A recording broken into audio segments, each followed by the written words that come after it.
O grande incêndio de Londres, em setembro de 1666, se alastrou pela cidade. 175 hectares da Londres medieval foram calcinados. Como a cidade iria se recuperar de um golpe quase mortal? O incêndio de Londres foi uma calamidade. Não existe outra forma de vê-lo. Um incêndio que destrói o coração de uma grande cidade, apesar dela estar decadente, deixa um vazio que pode ser preenchido com esperança e oportunidade. Qualquer coisa podia ser colocada no coração de Londres. Nos 300 anos seguintes, a Londres moderna cresceria para se tornar a maior cidade do mundo. A Londres vitoriana se tornaria a capital de um grande império colonial.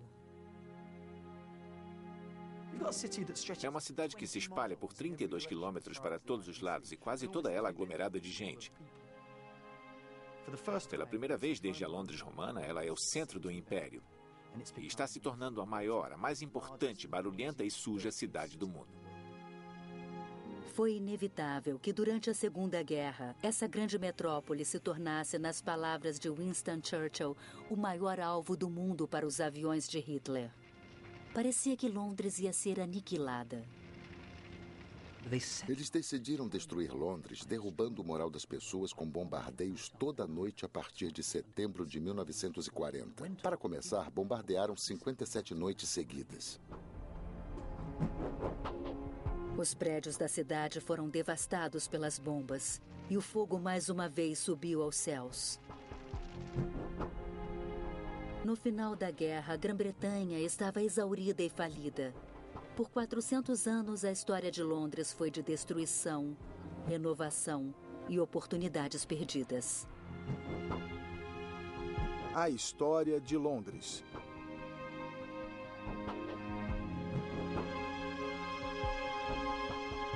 Depois do grande incêndio de Londres, em 1666, a cidade poderia ter sido reconstruída, segundo padrões modernos.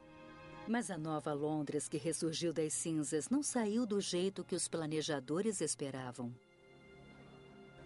Logo depois do incêndio, a primeira preocupação eram os milhares de cidadãos desabrigados. Cerca de 25% da população. Muitos viviam em acampamentos improvisados no meio dos entulhos ou nos campos fora da cidade. O rei, Charles II, restituído há pouco ao trono, assumiu pessoalmente o compromisso durante o incêndio. Ele apareceu em público para reafirmar que não pouparia esforços para abrigar os londrinos. Mas a própria Londres era a prioridade.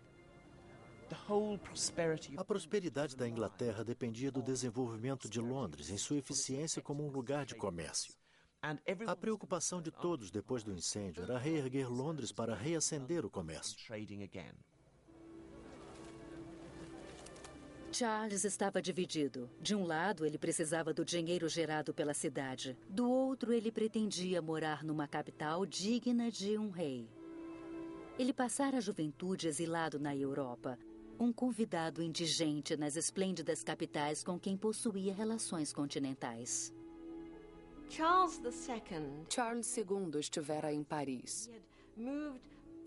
Ele conheceu todos os grandes centros de arquitetura. Para ele, Londres era uma cidade decadente quando regressou e ficou muito aflito com o que encontrou. Ele não ia viver na cidade de Londres que ele herdou. Agora que a cidade medieval dilapidada não existia mais, Charles tinha a chance de criar uma magnífica cidade planejada, condizente com o status de Londres como capital de uma grande nação mercantil. Poucos dias depois do incêndio, 5 candidatos apresentaram planos para uma nova Londres ao rei. O cientista Robert Hooke propôs um quadriculado moderno. Richard Newcourt queria colocar todas as paróquias num só quarteirão. Valentine Knight encheu a cidade de canais. O nobre John Evelyn desenhou uma série de alamedas elegantes. Mas o projeto mais ambicioso veio do amigo de infância do rei, o astrônomo e arquiteto Christopher Wren.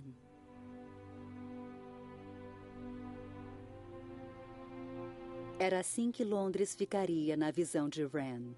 Ele compartilhava a visão de Charles de uma capital de estilo europeu com grandes piazzas, avenidas retas e cenários magníficos. Mas a pressão sobre Charles e as autoridades da cidade para tomarem logo uma decisão era intensa. O comércio padecia e as pessoas estavam desesperadas para reconstruir suas casas e negócios. Londres era uma cidade de empreendedores e livre comércio. Era muito difícil para o Estado ou para a Prefeitura comprar todos aqueles terrenos. Era isso que devia ser feito se eles quisessem replanejar a cidade, se quisessem alargar ruas, construir praças, alamedas e cenários. Eles teriam que comprar terras dos donos, só que não havia tempo, dinheiro e, sinceramente, muita disposição. Todos os grandes planos foram rejeitados. Os próprios donos teriam permissão de reconstruir suas casas. O traçado medieval das ruas seria mantido. Mas Charles já tinha decidido que os londrinos não reconstruiriam um palheiro de vielas e casas de madeira. Então ele pediu a Christopher Wren e ao cientista Robert Hooke que supervisionassem a reconstrução da cidade. Eles mandaram alargar as ruas principais, assim o fogo não chegaria ao outro lado da rua. Eles também exigiram que todas as casas novas fossem feitas de pedra, tijolo e cerâmica. As construções britânicas, a partir daí, eram estruturalmente sólidas. Eram todas projetadas. Há construções que estão de pé ainda hoje, da época de Wren e Hooke, que se importavam com a qualidade do tijolo, com a profundidade das fundações e com as qualidades estruturais da pedra. Tudo era novo e a construção da cidade de Londres se tornou moderna. Em 1677, o monumento ao grande incêndio de Londres foi inaugurado. Um enorme pilar de 62 metros de altura, finalizado por uma urna em chamas. A poucos metros do local onde o incêndio começou. Ele serve tanto como um lembrete, quanto como um símbolo do nascimento da nova Londres, das cinzas da antiga. Wren fracassou em seu sonho de recriar Londres completamente, mas recebeu um prêmio de consolação. Ele foi escolhido para reconstruir as igrejas da cidade que tinham sido destruídas pelo fogo. Uma tarefa que o consagraria como o homem que criou a silhueta da Londres moderna. Sir Christopher Wren encarou o desafio e deixou uma marca permanente na silhueta de Londres, que sobreviveu até os bombardeios da Segunda Guerra. Todas as igrejas eram tão diferentes. Ele se cercou de um grupo de jovens arquitetos talentosos que conheciam a arquitetura europeia. E eles alimentaram Wren, seu líder. Capelas, catedrais, minaretes, grandes, enormes, pequenas, todas diferentes. Além disso, pela primeira vez, ele teve a oportunidade de construir igrejas para a Igreja Anglicana. O foco do trabalho de reconstrução de Wren foi a igreja mais importante de Londres, a Catedral de St. Paul, muito danificada no incêndio. De todos os monumentos perdidos, a maior perda foi a Catedral de St. Paul. Ela sempre foi o símbolo de Londres, da virilidade econômica. Ela possuía um domo que caiu no período elisabetano, mas ainda era de longe a maior catedral da Inglaterra. A grande pergunta era o que fazer. Eles precisavam de uma catedral, precisavam de um grande edifício no centro da cidade. Foi pedido a Christopher Wren que desenhasse a nova catedral. Mesmo antes do incêndio, ele já sonhava em construir o primeiro domo renascentista de estilo europeu na Inglaterra e pensou em executar esse projeto. Mas ele tinha que agradar 3 clientes. O rei, que compartilhava o desejo de Wren por uma igreja europeia moderna, a igreja anglicana, que não tolerava qualquer coisa que lembrasse o catolicismo romano, e as almas conservadoras da prefeitura de Londres, que simplesmente queriam um enorme símbolo de status, de preferência com um domo.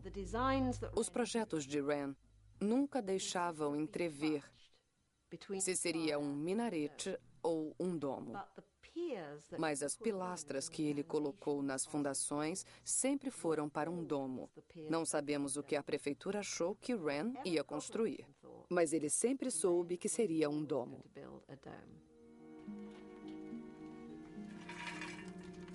Wren sempre disse que ele queria construir para a eternidade. Ele passou 7 anos planejando vários projetos.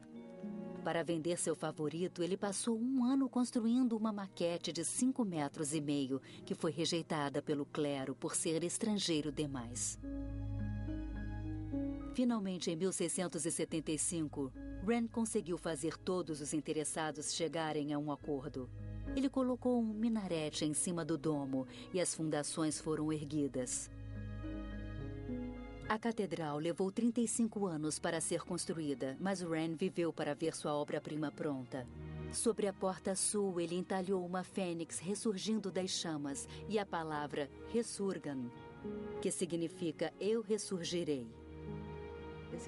Esse domo era extraordinário e se elevava acima de Londres, com mais de 850 toneladas de alvenaria em cima dele e uma cruz para coroar e poder ser visto de Epsom. Era uma obra de tirar o fôlego em 1711. Era uma catedral ousada, a primeira catedral anglicana. Graças ao incêndio e à obra pioneira de Christopher Wren e seus colegas, a Londres moderna nasceu. A silhueta de Wren, com suas 51 igrejas dominadas pelo domo maciço da catedral, viveriam por mais 200 anos, até a chegada dos bombardeiros de Hitler.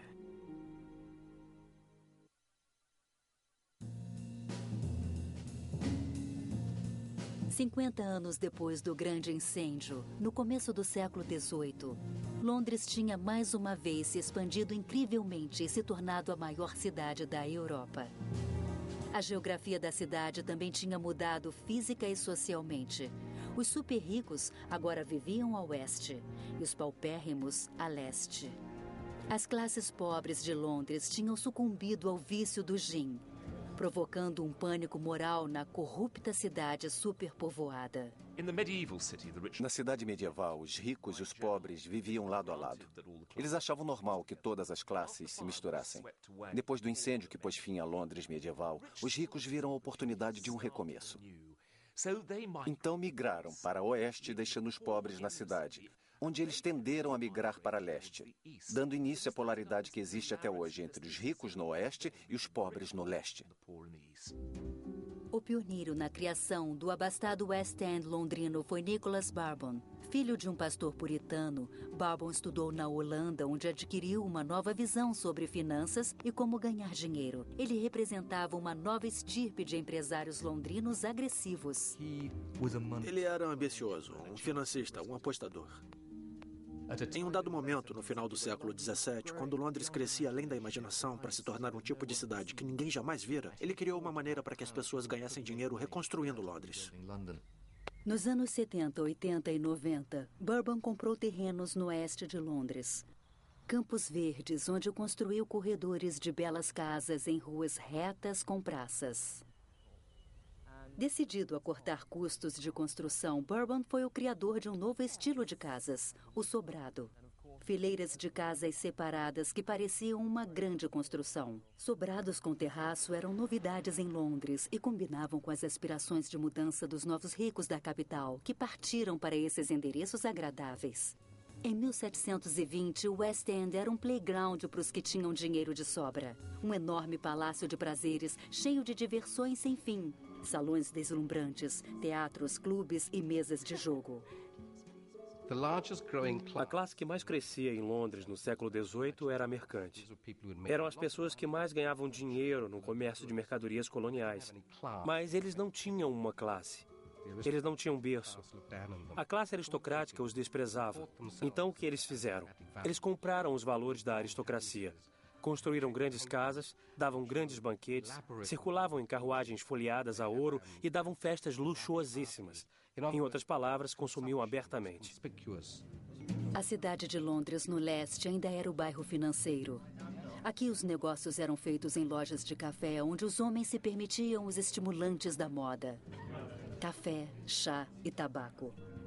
No começo do século XVIII, a Grã-Bretanha estava se tornando uma potência global que dominaria o mundo das finanças e do comércio de bens coloniais. Os navios britânicos começam a ir cada vez mais longe no mundo. E é Londres que está no centro disso tudo. Que são fechados os patrocínios dessas expedições. Que grandes mercadores e financistas estão montando a estrutura para isso. Que as docas estão se expandindo para o leste da cidade. Londres é a cidade dos especuladores. As pessoas ganham e perdem fortunas na recém-formada Bolsa de Valores. Elas estouram suas economias em loterias patrocinadas pelo governo. Elas são obcecadas por jogo, risco e, sobretudo, dinheiro.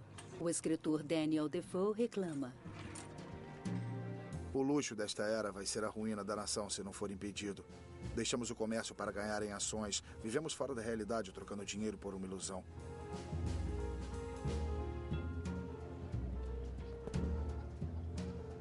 Londres era uma selva de oportunidades e, mais do que nunca, um imã para aqueles que esperavam subir na vida.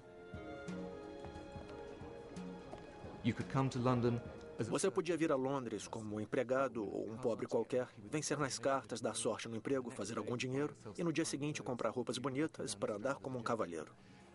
A sorte também podia ir em outra direção. Você podia ser herdeiro de uma propriedade enorme, perder tudo nas casas de jogo de Covent Garden e acordar falido.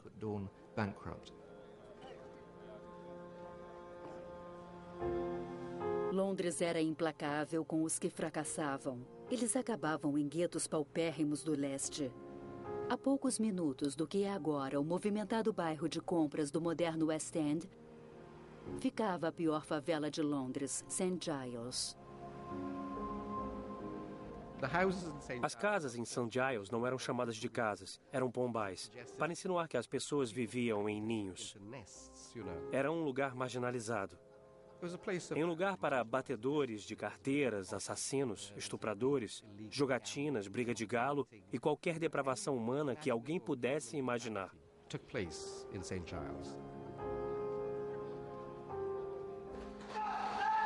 O abismo entre ricos e pobres alimentava a criminalidade. E o medo de ser alvo de crimes obcecava os ricos. Jornais, mais uma novidade, circulavam nas lojas de café e regalavam seus leitores com histórias sensacionalistas sobre ladrões em estradas, assassinatos e execuções. O foco do crime para a ansiedade dos londrinos ricos era St. Giles.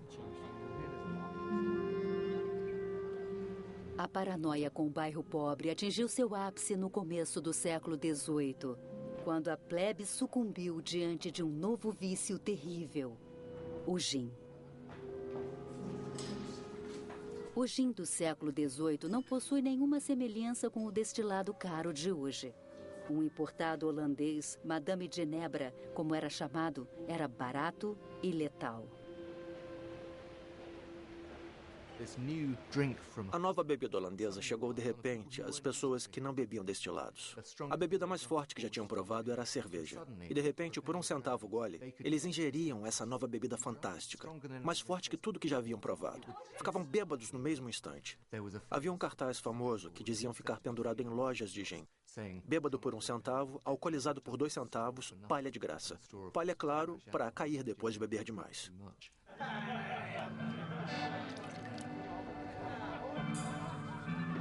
No começo do século XVIII, o governo incentivou a loucura do gin, removendo as restrições para destilar bebidas.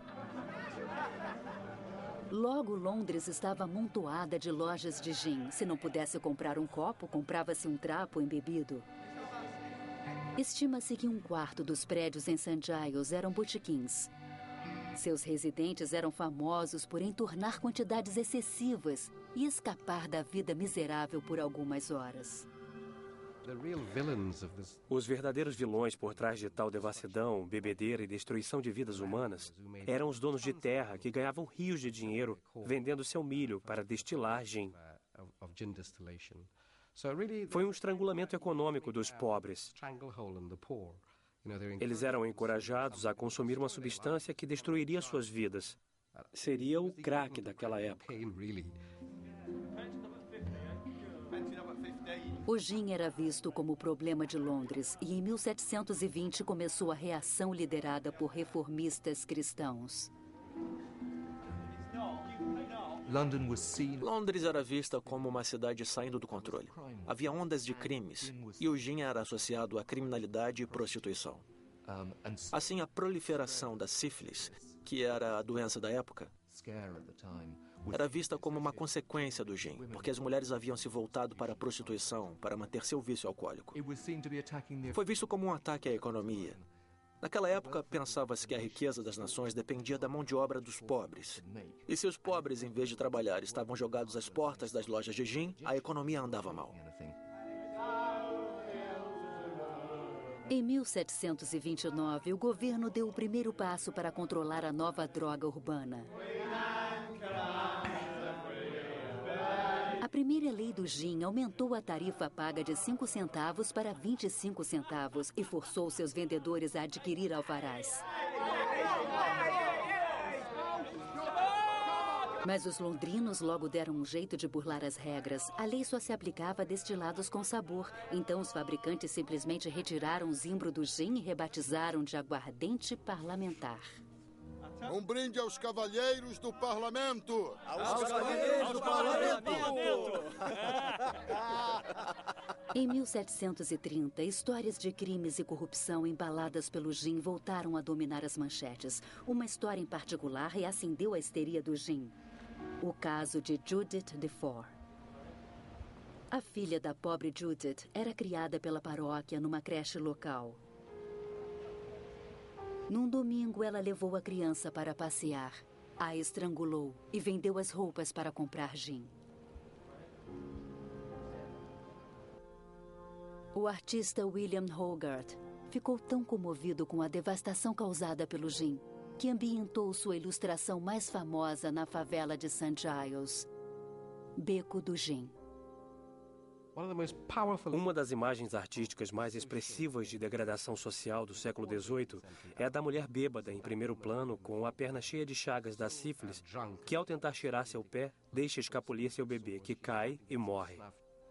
É uma imagem incomum, porque faz lembrar a gravura de uma Madonna com o bebê. E é claro, quando o bebê cai, é uma crucificação de cabeça para baixo, do jeito que os braços dele estão abertos. E a mulher é uma espécie de Maria bêbada. É quase como mostrar que os valores cristãos foram completamente pervertidos e destruídos pelo vício do gin. Nos 30 anos seguintes, o governo implementou uma série de medidas visando controlar a loucura do gin. Primeiro tentaram proibir, o que simplesmente jogou o gin no submundo. Pessoas montavam bares ilegais e mulheres vendiam doses por baixo das saias. A criminalidade alimentada pelo gin não baixava. Então as autoridades aprovaram uma série de leis que aos poucos trouxe o destilado de volta à lei. E devagar aumentaram a tarifa do gin. Mas a febre do gin finalmente se extinguiu, porque o mundo estava mudando. Em 1750, a expansão econômica chegou ao fim. Os pobres não podiam mais comprar uma bebida que se tornava cada vez mais cara. Mas, acima de tudo, na segunda metade do século XVIII, havia uma nova onda de reforma social fanática rondando a capital. Por volta de 1750, você encontra pessoas escrevendo tratados sobre como melhorar Londres e se dizendo chocadas que a maior e mais poderosa cidade do mundo esteja cheia de prostituição e bebedeiras. Tudo isso, segundo parlamentares, escritores e reformistas, precisava ser limpo.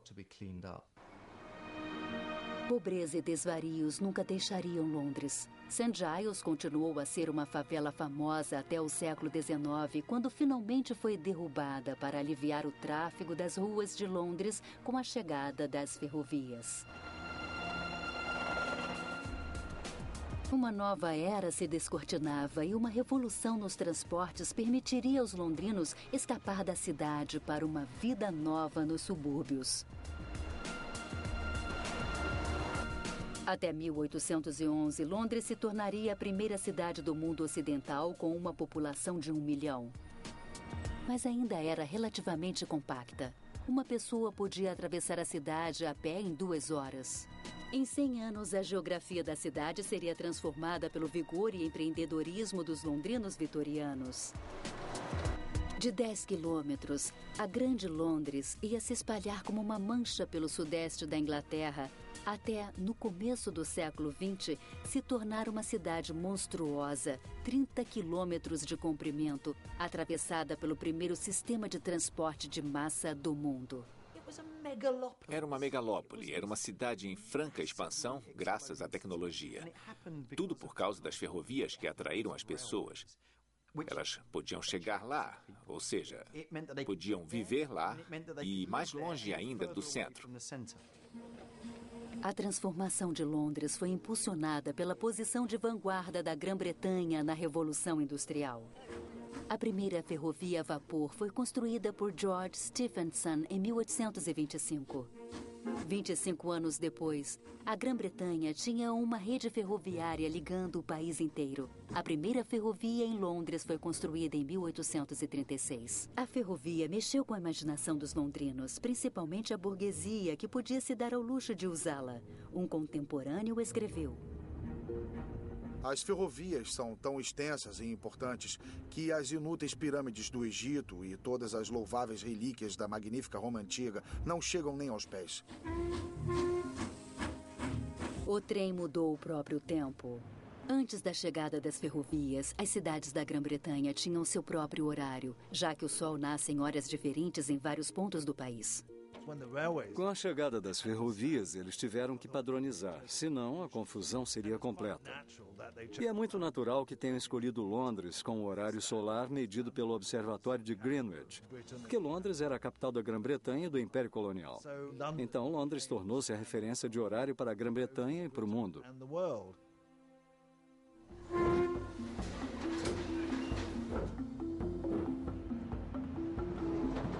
No espaço de 40 anos, grandes estações, Euston, King's Cross, Paddington e St. Pancras, surgiram na cidade.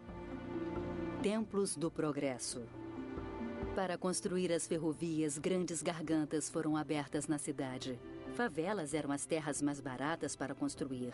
Os pobres foram despejados sem dó para abrir caminho para o trem.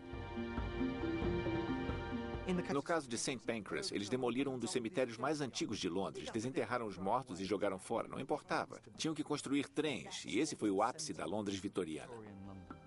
Ao desenterrar os mortos para construir ferrovias, os vitorianos achavam que estavam contribuindo para aliviar a superpopulação da cidade. Cada vez mais pessoas se mudavam para Londres. Em meados do século XIX, os cemitérios da cidade estavam transbordando. Uma mulher reclamou de tropeçar em 4 cabeças putrefatas saindo do chão de uma igreja no sul de Londres. Mas os vitorianos tinham uma solução para a falta de espaço para os mortos de Londres. Construíram uma ferrovia exclusivamente para carregar caixões para fora da cidade. Inaugurada em 1854, a Ferrovia da Necrópole tinha uma estação mortuária no sul de Londres, onde famílias de luto traziam seus entes queridos. Caixões e parentes eram embarcados num vagão e levados ao cemitério de Brookwood, a 40 quilômetros dali. Um aspecto fantástico da história vitoriana do trem da necrópole é que ele respeitava as hierarquias da época. E você podia comprar bilhetes de primeira, segunda ou terceira classe no trem de ida para a necrópole. Se você fosse um passageiro da primeira classe, tudo bem, você continuava morto. Mas haveria pranteadores andando à frente do trem que ia bem devagar em sua última jornada com bandeiras negras ao vento. Se você fosse um passageiro da terceira classe, chegava ao cemitério o mais rápido possível e iria amontoado com todos os outros mortos paupérrimos lá atrás e jogado numa cova rasa assim que chegasse lá. Porque isso era tudo que seu bilhete comprava. Que visão incrível de mundo. Londres ainda crescia num ritmo alarmante. Então, os criativos vitorianos tiveram outra ideia radical para resolver a congestão aguda de Londres: construir ferrovias sob o chão. Entra em cena um francês brilhante, Marc Brunel, que chegou a Londres em 1799. Ele estava fadado a dar uma grande contribuição à rede de transporte londrina. Brunel teve uma ideia para aliviar o fluxo de tráfego pela cidade. Um túnel sob o Tâmisa entre Wapping, no norte, e Rotherhithe, no sul, para criar um elo viário. Para isso, ele teve que resolver o problema de como cavar por baixo do Tâmisa. Mark Brunel observou um inseto perfurando a madeira e se perguntou como o bicho não sufocava dentro do buraco. O resultado dessa observação foi a invenção do escudo de escavação. O escudo era uma enorme moldura de ferro que permitia o trabalho de 36 mineiros sem que a terra caísse sobre eles. Atrás dos mineiros, uma equipe de pedreiros escorava o túnel. O plano de Brunel era muito ambicioso e perigoso. Se ele se desviasse do curso, esbarraria na areia abaixo ou na água acima. No ponto mais profundo do Tâmisa, o túnel ficaria a 4 metros do leito do rio. A construção começou em 1825. Mark Brunel foi auxiliado pelo seu filho, Isambard Kingdom, que se tornou engenheiro residente aos 20 anos de idade. Os Brunels previram que o túnel levaria 3 anos para ser construído, mas a obra avançava muito lentamente. Ela estava sob constante perigo de inundação. O trabalho teve que parar várias vezes. Houve muitos problemas financeiros. É quase uma dádiva que eles tenham conseguido permissão, já que era uma empreitada fútil.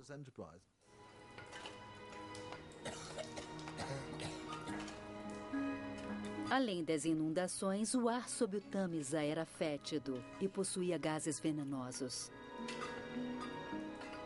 A saúde de Mark Brunel sofreu tanto quanto a de seus trabalhadores. 26 de maio.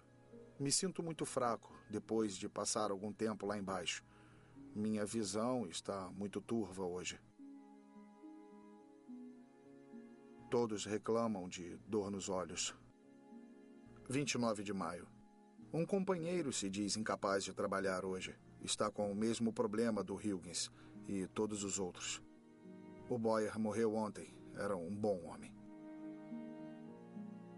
O túnel de Brunel levou 12 anos a mais do que o previsto por ele, e os londrinos o apelidaram de o Grande Chato.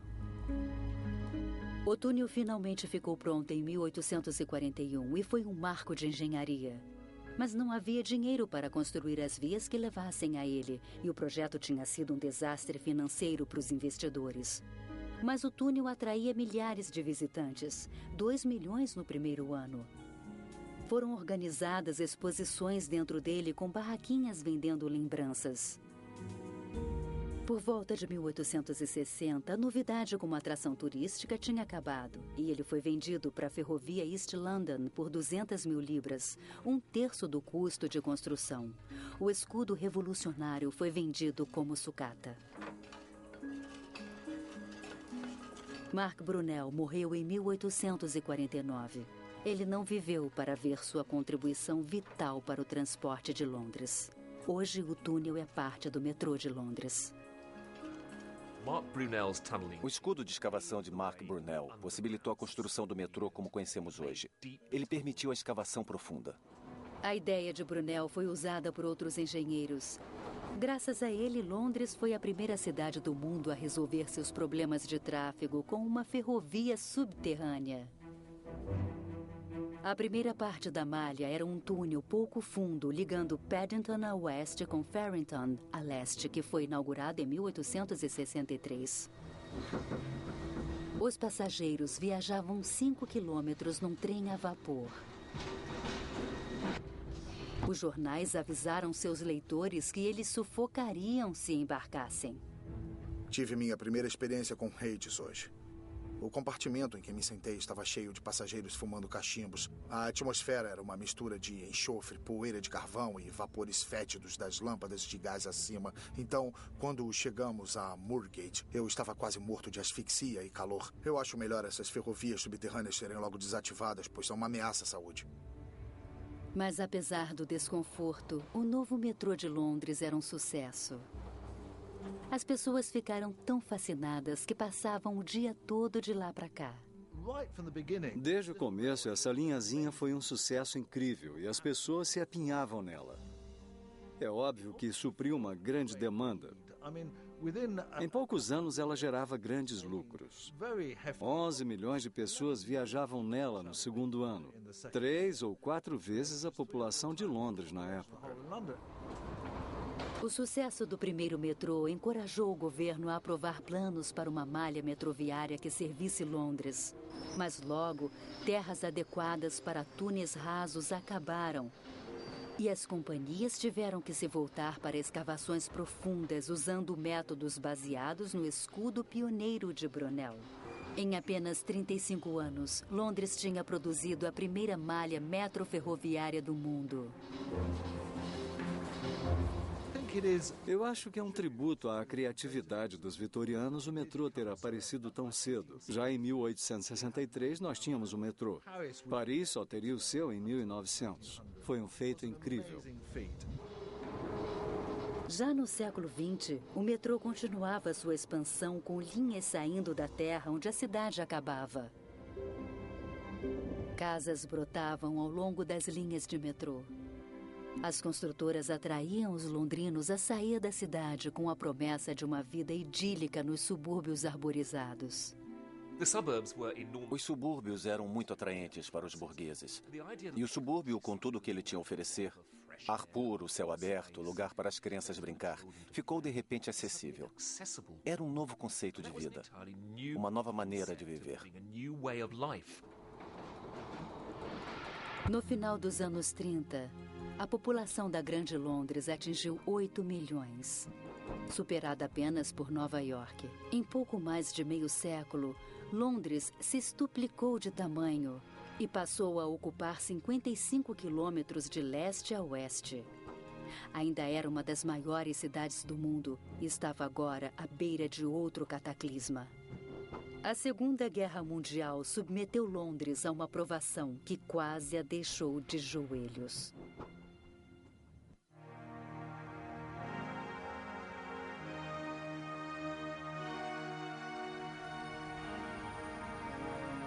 A Segunda Guerra Mundial apresentou um grande desafio a Londres. Os alemães liberaram sobre a cidade a nova forma de campanha militar do século XX, bombardeio aéreo maciço. 200.000 Kilogramm Bomben wirft, dann werfen wir jetzt in eine nach 150, 180, 230, 300... Durante a guerra, grandes áreas de Londres foram destruídas. Mas como no passado, a cidade enfrentaria o desafio da reconstrução. Quando a Grã-Bretanha declarou guerra à Alemanha em 3 de setembro de 1939, os londrinos se prepararam para o pior. Para se preparar para os bombardeios aéreos previstos, as autoridades ergueram barreiras de balões pela cidade e instalaram canhões antiaéreos em praças públicas. Faziam blackout à noite e praticavam toque de recolher. Os londrinos receberam máscaras de gás e mais de 500 mil de mulheres e crianças foram retiradas da cidade. Churchill previu que, só na primeira semana de bombardeio, haveria mais de 40 mil mortes. Ele descrevia Londres como o maior alvo do mundo. Uma valiosa vaca tremendamente gorda. Londres, em 1939, era, claro, sem a menor sombra de dúvida, a maior cidade do mundo. Havia mais tráfego no porto de Londres que em qualquer outro porto do mundo. Era a sede do judiciário, do executivo, do legislativo e do tribunal. Seria o primeiro alvo de qualquer agressor. Se você derrubasse Londres, derrubaria a Inglaterra. Era como se derrubasse a Europa Ocidental. 1939 acabou sendo um anticlímax, o ano da Guerra Falsa. E os civis britânicos escaparam ilesos da carnificina que acontecia no continente europeu. Finalmente, no dia 4 de setembro de 1940, Hitler, enfurecido pelos bombardeios britânicos a Berlim, anunciou uma nova estratégia: o bombardeio em massa das cidades britânicas. Ele prometeu riscar Londres do mapa. Londres era o alvo principal dele. 3 dias depois, aviões alemães sobrevoaram o Tâmisa em direção aos bairros comerciais e industriais a leste da cidade. A Blitz havia começado. Os 3 primeiros dias de bombardeio deixaram 1.200 mortos e as docas de Londres em chamas. Esse inferno apavorante foi mais intenso que qualquer coisa vista em Londres desde 1666. O impacto mais contundente do assalto a Londres foi o incêndio. Mais uma vez na história de Londres, a cidade foi violentada pelas chamas que destruíram igrejas, prédios públicos, casas e ruas inteiras. Um nível de destruição imenso. Mesmo com todos esperando os bombardeios, as precauções para proteger os civis foram totalmente inadequadas. Além disso, as autoridades decidiram que os londrinos não deviam usar o metrô como abrigo. Eles temiam que Londres virasse uma cidade de homens das cavernas que não voltariam à superfície para tocar a vida. Porém, dias depois do começo das blitzes, os londrinos já tinham tomado sua própria decisão. As pessoas compravam os bilhetes para tomar o metrô, ou seja, elas podiam entrar na estação e ficar lá. O governo simplesmente se rendeu e reconheceu que não havia como evitar, e eles teriam que deixar as pessoas usarem as estações de metrô como abrigo. Imagens de pessoas dormindo no metrô entraram para a mitologia da guerra. Mas mesmo no auge das blitzes, só 4% dos londrinos passavam a noite no metrô. Existem 2 versões para como era se abrigar no metrô. Existe a versão romanceada de confraternização, tomando xícaras de chá e cantoria. Mas há pessoas que descrevem a entrada no metrô pela manhã com fedor de urina, cobertores sujos e crianças pegajosas como revoltante. Muitos outros londrinos ficaram em casa e receberam um abrigo Anderson, uma estrutura de aço ondulado que você montava no próprio jardim. Outros usaram os porões de casa, ou um dos 5.000 abrigos públicos, casas de concreto ao rés do chão. Por 68 noites seguidas, com só um intervalo no outono do hemisfério norte de 1940, a viagem ao abrigo foi um ritual para milhares de londrinos. Com o prosseguimento da guerra, as pessoas começaram a tornar os abrigos mais confortáveis. Algumas pessoas formavam bandas de música itinerantes que se apresentavam em abrigos. As pessoas levavam bebidas, mobiliavam um pouco com camas, cadeiras, enfim, tentavam se distrair durante o tempo de bombardeio.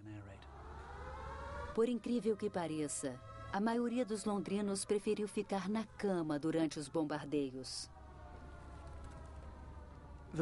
Foi notável que a reação dos londrinos aos bombardeios não foi tão dramática assim.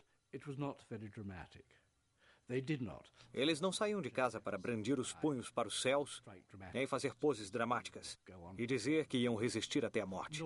Nem se escondiam em pânico pelos cantos gritando. Eles continuaram vivendo impassivelmente. Os alemães esperavam que a crueldade dos ataques levasse Londres à submissão. Mas, pelo contrário, muitos londrinos reagiram, se tornando taciturnamente determinados a seguir com suas vidas diárias, aparecendo no trabalho, indo ao cinema e até comendo fora, apesar da limitada oferta de comida.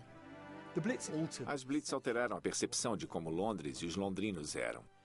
Eu acho que os outros cidadãos da Grã-Bretanha sempre viram os joviais habitantes da capital como meio ladinos. Eles mordem e sopram, não são dignos de confiança. Mas, de repente, a cidade de batedores de carteiras suspeitos mostra seu valor. Mostra que segura as pontas na adversidade extrema com um sorriso nos lábios e uma canção na garganta. Dá até para rir de tudo isso. Parece meio cafona agora, mas foi o que ocorreu. É extraordinário. No dia 29 de dezembro de 1940, um grande bombardeio incendiário devastou o coração comercial da cidade. A Catedral de St. Paul escapou por um milagre. Se houve um prédio em Londres que simbolizou a determinação dos londrinos em ficar de pé, eu acho que foi a Catedral. A imagem mais dramática de todos os ataques é aquela foto incrível do domo da Catedral desenhado sobre um tapete de chamas. A catedral sobreviveu, mas a Câmara dos Comuns, a Abadia de Westminster, os tribunais, a Casa da Moeda, a Casa da União dos Trabalhadores e a Torre de Londres foram danificadas, além de 14 das inestimáveis igrejas de Wren. Mas apesar dos imensos danos à cidade, Hitler não conseguiu abater o moral dos londrinos. Depois de um último assalto colossal no dia 10 de maio de 41, ele voltou sua atenção para longe da Grã-Bretanha para abrir uma segunda frente de batalha na Rússia. O pior havia passado. Vastas extensões de Londres foram quase que apagadas. O East End e as docas foram fragmentados. As bombas incendiárias varreram ruas e áreas inteiras do mapa. Por toda Londres havia buracos enormes onde belas casas haviam estado. Quando a guerra acabou em maio de 45, Londres foi a cidade que mais sofreu. 3,5 milhões de casas tinham sido danificadas ou destruídas. Quase 500 mil de pessoas tinham ficado desabrigadas. Dos 61 mil civis mortos na Grã-Bretanha, metade morreu em Londres. Mas assim como Charles II fizera depois do grande incêndio de 1666, alguns viram nos destroços dos ataques a oportunidade de se renovar. E mais uma vez a história se repetiu. Depois da guerra, não havia tempo nem dinheiro para reconstruir Londres como uma bela cidade planejada. Muitos prédios do pós-guerra são agressões à vista. Em tamanho, Londres foi superada por Tóquio, Cidade do México e Xangai. A Grã-Bretanha já não era uma potência mundial e por 40 anos Londres entrou em declínio. Seu sistema de transporte que tinha inspirado o mundo nunca foi modernizado. Seus grandes prédios públicos foram se desgastando. Mas em 1980, Londres começou a se recuperar. A cidade de Londres, mais uma vez, virou uma potência financeira internacional. E novos ícones se ergueram no leste. Na reta final para o novo milênio, os prédios públicos de Londres receberam um novo alento. Eu me lembro de Londres na minha infância, nos anos 70. Era um lugar triste. O rio estava morto e sujo, bem no coração da cidade. A leste, docas se decompondo e fábricas vazias. Mas agora Londres, que parecia ter deixado os dias de glória no passado, ressurgiu como fez ao longo da história. Ela se tornou um centro de moda e comércio. Londres festeja mais uma vez. Ela se tornou um destino para pessoas de todo o mundo. Nos últimos 20 anos, Londres se renovou arquitetonicamente tão bem que um lugar sujo e lúgubre está novamente cheio de prédios novos. Temos o quarteirão de torres na cidade, a Torre do Milênio, o Museu de Arte Contemporânea.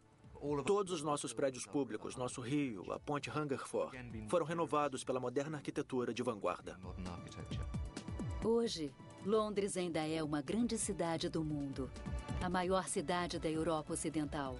Em seus 2000 anos de história, um estuário lamacento numa ilhota à beira da Europa se tornou uma grande encruzilhada global. Um caldeirão que atrai pessoas de centenas de culturas diferentes. É a cidade que eu penso que, em vários momentos da história, esteve no centro do mundo, porque o mundo todo está aqui. Não que seja uma cidade que domine as outras, e também não é a mais bonita. Muitas vezes ela é como um velho feio, mas poderoso, tolerante e aberto. É um idoso, de braços abertos.